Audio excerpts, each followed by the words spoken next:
हाय दोस्तों, आज मैं फिर से छोटा सा एक वीडियो लेके आया हूँ।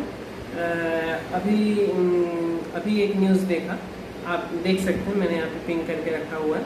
मोहन भागवत जी ने कहा है कि हमें उस भाषा के साथ बोलना चाहिए जो सब की माँ है, भाषा की माँ, वो संस्कृत। हमें संस्कृत भाषा से संवाद करना चाहिए या उनको संस्कृत को और लोगों तक पहुंचाना चाहिए।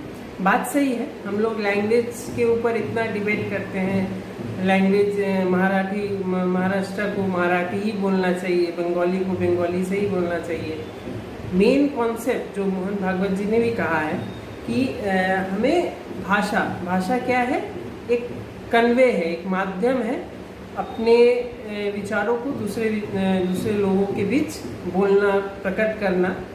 तो ये बात, तो मुझे नहीं लगता है कि किसी एक ही भाषा, अगर मैं मराठी बोलूँगा तभी उसे समझ में आएगा। अगर आपको चोट लगती है, आप चिल्लाओगे, अब वो मराठी में चिल्लाओ, बंगाली में चिल्लाओ, हिंदी में चिल्लाओ, सामने वाले को समझ में आएगा कि हाँ भाई, इस बंदे को चोट लगी है तभी ये चिल्ला।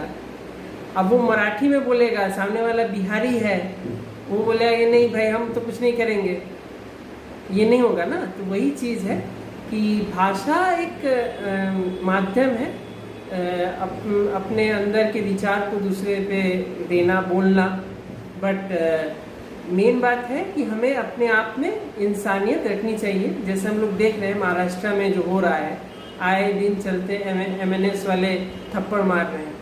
थप्पड़ जो मार रहे हैं वो भी आ निकल रहा है, वो मराठी में भी है, हिंदी में भी है, बंगाली में भी है, सब में है।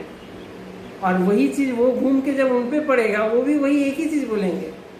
तो इसलिए भाषा पे विवाद ना करते हुए हमें एक होकर इस पे विचार करना चाहिए कि भाषा एक माध्यम है, कोई एक ये नहीं कि उसका अपमान हो रहा है, ऐसा कुछ। कोई अपमान क्या बात है? पहलगांव में जब आके कोई मारा है तो वो भाषा नहीं पूछा है। इसलिए भाषा पे लड़ाई ना करते हुए हमें एक साथ होना चाहिए और एक तरफ बदलाव की तरफ, उन्नति की तरफ देखना चाहिए। तो मोहन भागवत जी जैसे कहते हैं, संस्कृत में अब सबको बताइए संस्कृत के बारे में। संस्कृति भाषाओं की माँ है, संस्कृति मेन लैंग्वेज है जो सब भाषाओं, मतलब संस्कृत से ही सारी भाषाएं मिली है। तो अगर संस्कृत है तो अब सब संस्कृत पढ़ेंगे। बट मेन बात है, भाव को समझिए।